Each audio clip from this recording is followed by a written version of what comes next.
We weren't talking about Beatrix the nun. That was plain as day. We were talking about me. What happened to her? I asked, trying to sound interested. Well, one day, after years of wandering and suffering, she disguised herself and went back to her old convent, wanting to visit one last time. She went into the chapel and asked one of her old sisters, "Do you remember the nun Beatrix who ran away?" "What do you mean?" the sister cried. "The nun Beatrix didn't run away. Why, there she is over there near the altar, sweeping." Well, you can't imagine how this floored the real Beatrix. She marched over to the sweeping woman to get a look at her and discovered it was none other than Mary. Mary smiled at Beatrix, then led her back to her room and gave her back her nun outfit. You see, Lily, all that time Mary had been standing in for her. The creaking in my rocker died away as I slowed to a stop. Just what was August trying to say? That Mary would stand in for me back home in Sylvan so T-Ray wouldn't notice I was gone? That was too outlandish even for the Catholics. I think she was telling me, I know you've run away. Everybody gets the urge to do that sometime, but sooner or later you'll want to go home. Just ask Mary for help. I excused myself, glad to be out of the spotlight. After that, I started asking Mary for her special help. Not to take me home, though, but like the poor nun Beatrix. No, I asked her if she could see to it that I never went back. I asked her to draw a curtain around the pink house so no one would ever find us. I asked this daily, and I sure couldn't get over that it seemed to be working. No one knocked on the door and dragged us off to jail. Mary had made a curtain of protection. On our first Friday evening there, after prayers were finished and orange and pink swirls still hung in the sky from sunset, I went with August to the bee yard. I hadn't been out to the hives before, so to start off she gave me a lesson in what was called bee yard etiquette. She reminded me that the world was really one big bee yard, and the same rules worked fine in both places. Don't be afraid, as no life-loving bee wants to sting you. Still, don't be an idiot. Wear long sleeves and long pants. Don't swat. Don't even think of swatting. If you feel angry, whistle. Anger agitates, while whistling melts a bee's temper. Act like you know what you're doing, even if you don't. Above all, send the bees love. Every little thing wants to be loved. August had been stung so many times she had immunity. They barely hurt her. In fact, she said stinging helped her arthritis, but since I didn't have arthritis, I should cover up. She made me put on one of her long-sleeved white shirts, then placed one of the white helmets on my head and adjusted the netting. If this was a man's world, a veil took the rough beard right off it. Everything appeared softer, nicer. When I walked behind August in my bee veil, I felt like a moon floating behind a night cloud. I kept 48 hives strewn through the woods. She kept 48 hives strewn through the woods around the pink house, and another 280 were parceled out on various farms, in river yards and upland swamps. The farmers loved the bees, thanks to all the pollinating they did, how they made the watermelons redder and the cucumbers bigger. They would have welcomed her bees for free, but August paid every one of them with 5 gallons of honey.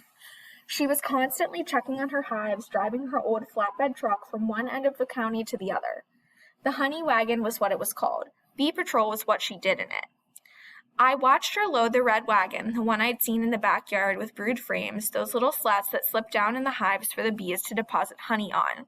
We have to make sure the queen had plenty of room for her to lay her eggs, or else we'll get a swarm, she said. What does that mean, a swarm? Well, if you have a queen and a group of independent-minded bees that split off from the rest of the hive and look for another place to live, then you've got a swarm. They usually cluster on a limb somewhere.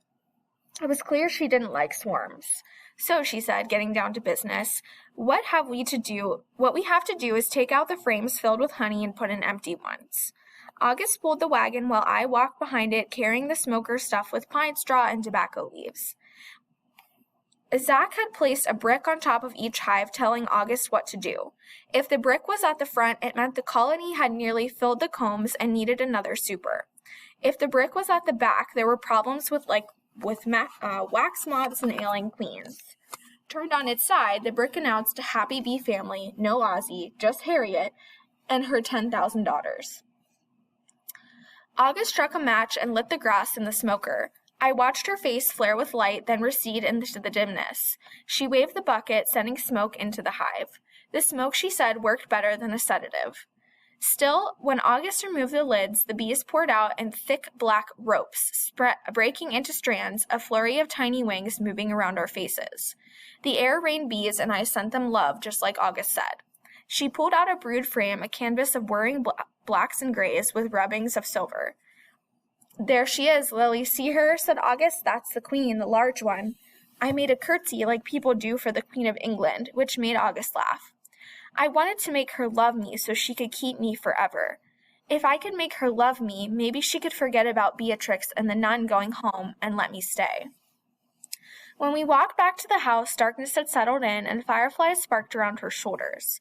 I could see Rosaline and May through the kitchen window without finishing the dishes. August and I sat in collapsible lawn chairs beside a crepe myrtle that kept dropping blossoms all over the ground. Cello music swelled from the house, rising higher and higher until it lifted off the earth, sailing toward Venus. I could see how such music drew the ghosts out of dying people, giving them a ride to the next life. I wish June's music could have seen my mother out. I gazed at the stone wall that edged the backyard. "There are tiny pieces of paper in the wall out there," I said as if August didn't know this. "Yes, I know. It's May's wall. She made it herself." "May did?" I tried to picture her mixing cement, carrying rocks around in her apron. "She gets a lot of the stones from the river that runs through the woods back there. She's been working on it for 10 years or more.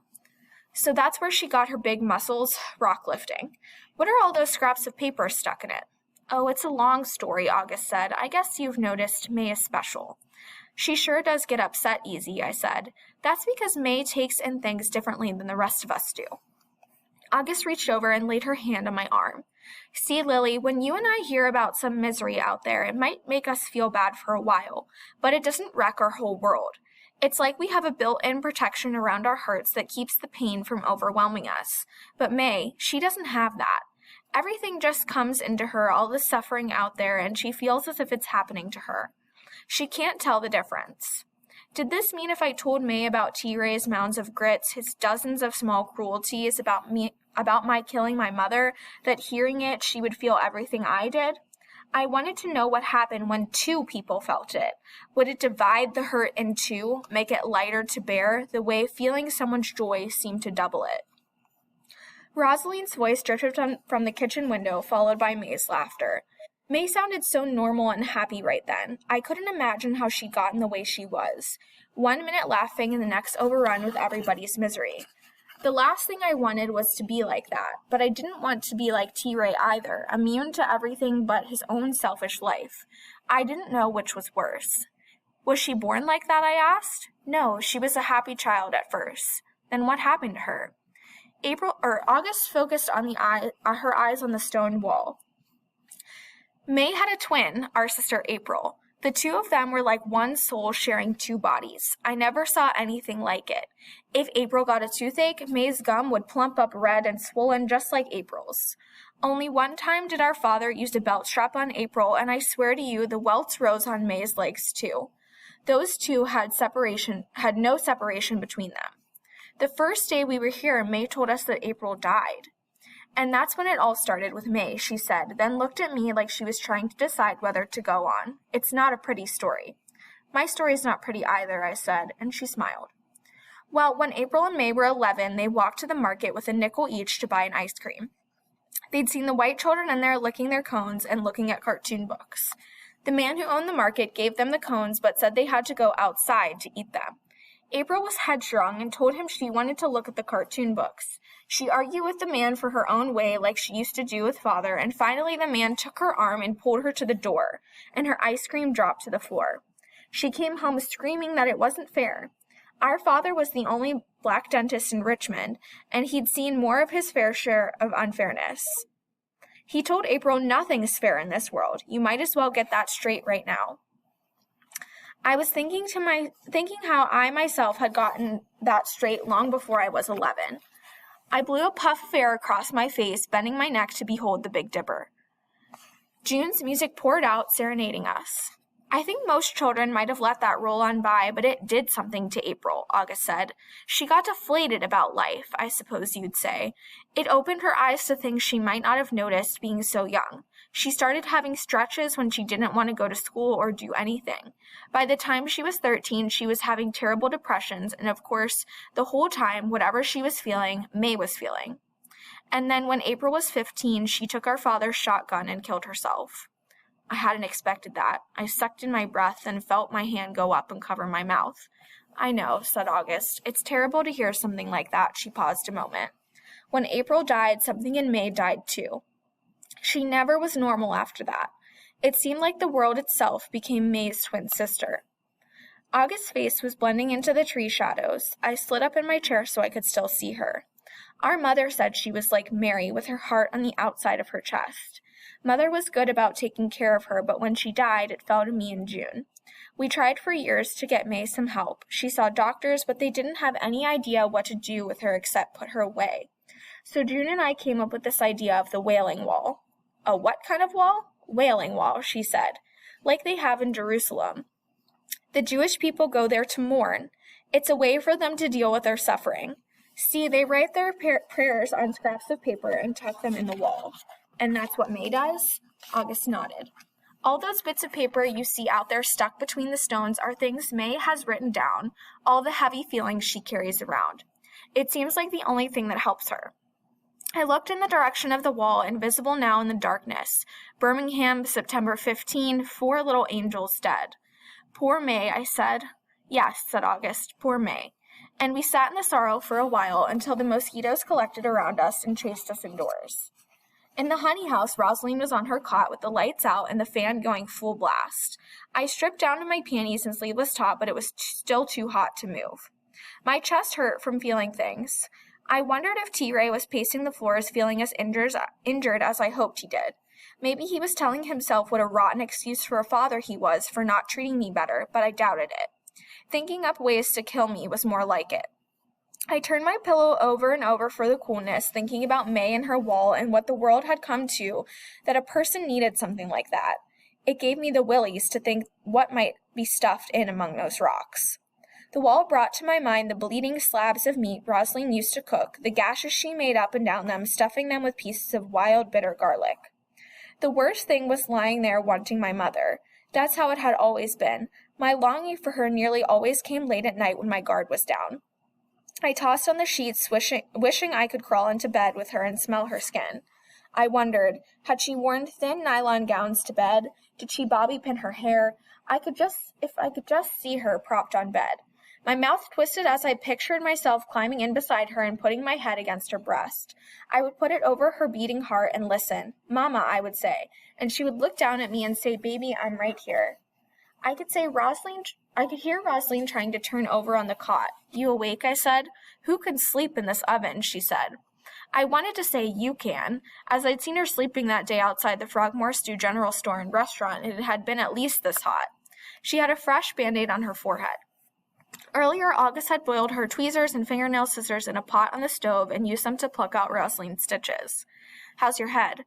My head is just fine. The words came out like stiff little jabs in the air. Are you mad or something? Why would I be mad? Just because you spend all your time with August now ain't no reason for me to care. You pick who you want to talk with. It's not my business. I couldn't believe it. Rosaline sounded jealous. I don't spend all my time with her. Pretty much, she said. Well, what do you expect? I work in the honey house with her. I have to spend time with her. What about tonight? You were out there working on honey sitting on the lawn? We were just talking. Yeah, I know, she said, and then rolled toward the wall, turning her back into a hump of silence. Rosaline, don't act like that. August might know things about my mother. She raised up on her elbow and looked at me. Lily, your mom is gone, she said softly, and she ain't coming back. I sat straight up. How do you know she isn't alive right in this very town? T-Ray could have lied about her being dead, just like he lied about her leaving me. Oh, Lily, girl, you gotta stop all this. I feel her here, I said. She's been here, I know it. Maybe she was. I can't say. I just know some things are better left alone. What do you mean? That I shouldn't find out what I can about my own mother? What if, she paused and rubbed the back of her neck, what if you find out something you don't want to know? What I heard her say was, "Your mother left you, Lily. Leave it alone."